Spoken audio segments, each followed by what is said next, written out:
Hi guys, my name is Jude. This is my story basically from my matric year in school. I have lots of relatives in Johannesburg.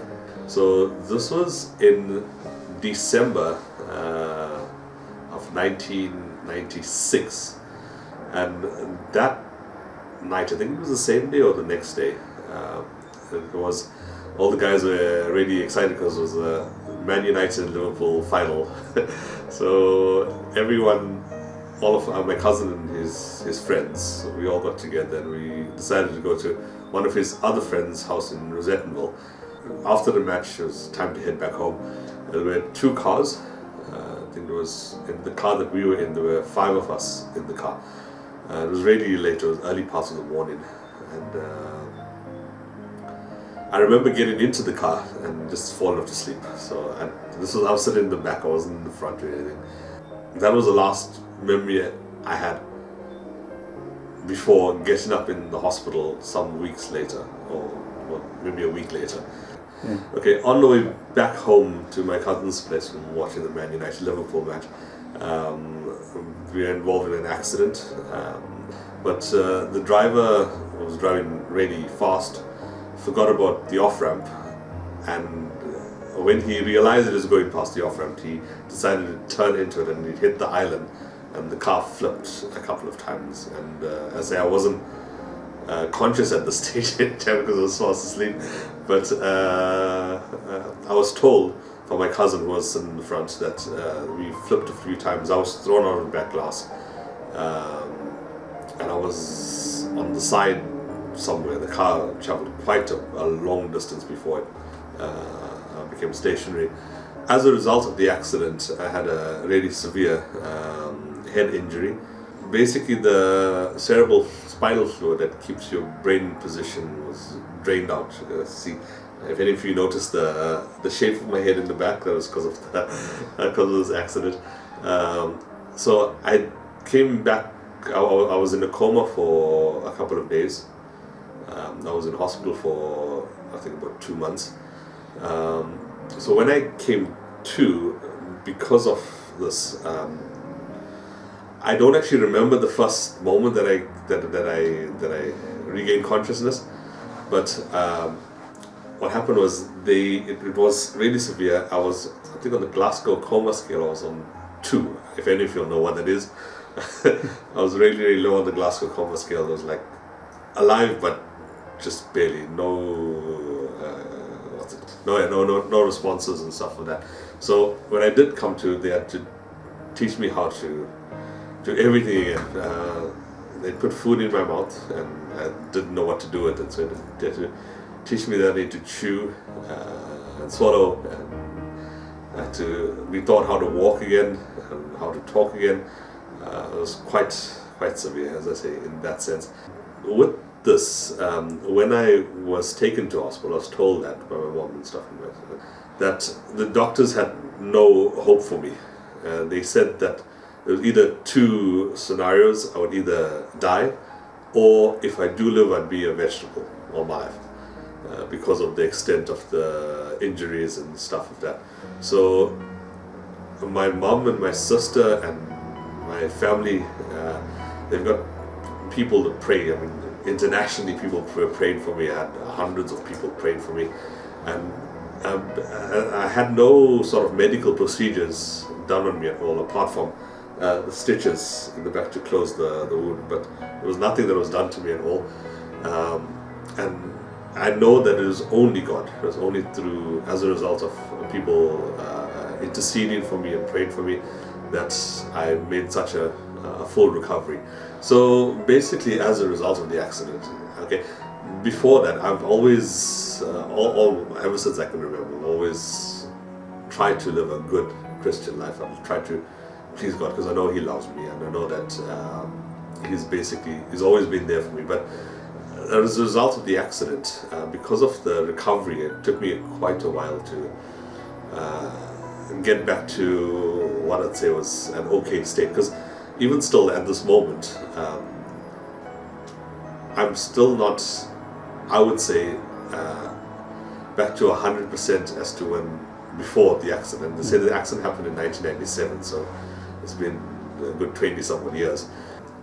In a spiritual sense, what this has taught me is that life is very short. And God is the only one that basically has any control of what's happening. We have no control. And when we are in Him, when we have a relationship with Him, He makes even our worst moments, He turns it around for our good, and He uses for our good. Because that accident drew me so much closer to God as well. Because realizing that life can be taken away at any moment. No one knows when, the time and place where we were. So what would I say to someone who's experienced tragedy and sort of dealing with the repercussions of that? There is always hope. God is always there. There's nothing that is impossible with Him. He said that all things are possible for him who believes. And even in just having a relationship with Him and coming to Him and learning from Him and growing closer to Him, He turns everything that was negative into a positive for us over time. Do I believe in prayer, and why? Yes, most definitely. I would say I'm a living testimony of what prayer can do. What would I say to those who feel like giving up in the face of tragedy? As I mentioned earlier, there is always hope. Just keep, our Christian walk is a walk of perseverance and endurance. And God is with us through everything, even though sometimes it seems that He's left us. He's not. As the sort of story of the footprints in the sand states it really well. That when there were one set of footprints in the sand, God has actually carried us, and that's what He's doing. He's carrying us through everything, especially the hard times in life. He loves us, and we know that because He of everything He does, and He gave His Son, His only Son, so that we could be joined back to Him. So there's always hope. Just keep persevering and keep going on. I had, as I say, with my recovery, it took, I say, 1997 until now. It's how many years? 25 years, possibly. I say I don't think I've fully 100% recovered, as I mentioned earlier, but it's persevering, knowing that God is in charge, and He has a reason for things basically being the way that it is at the moment. He doesn't always cause it. Most of it, He doesn't cause bad. It's not from Him, but He uses those things for our good in the long run. So for those who are fearing tragedy and crisis and trauma and all of these things, as I said it before and I say it again, God makes everything work together for the good of those who love Him and have been called according to His purposes. He is God, and He can use any situation, bad or good, to bring great good out of it. Even if you look at the Bible, there's so many instances or situations where people face really hard times, but because of that, because of their trusting and hoping in God through it worked out for their good and the good of those around them as well, in many different instances and such situations. So the same with us. If we face a tragedy, fear is something that paralyzes, and it basically stops us from operating in the way that we should. But the hope that we have is in God, and He's the one that takes us through. He's the one that uses these things. When we are in relationship with Him, we can face any circumstance, any situation, and know that He is bringing good out of it. So how important is it for other people around us in our time of recovery?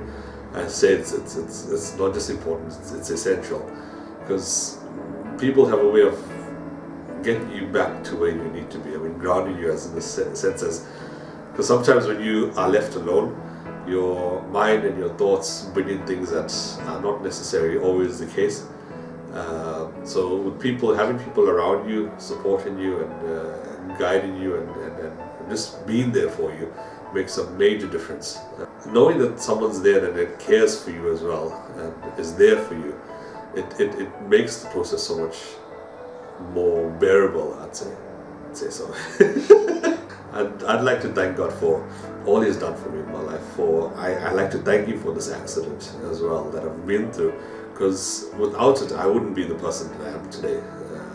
I mean, as I say, when we look back at circumstances and problems that we thought were so major in our past, and see how God has used that to develop us and to get us to who we are today, it is amazing the way He works. And I like to thank Him for this act. And I like to thank Him for building me and strengthening me and developing my character and developing me and my walk with Him. What I appreciate most about God is actually two things: His love and His patience with us. Because I mean, He is infinitely patient and infinitely loving. I mean, and you can see His love through His patience as well. Because I mean, we don't deserve what He gives us, but through His mercy and through His grace, He just generously lavishes us with all that we need and so much more.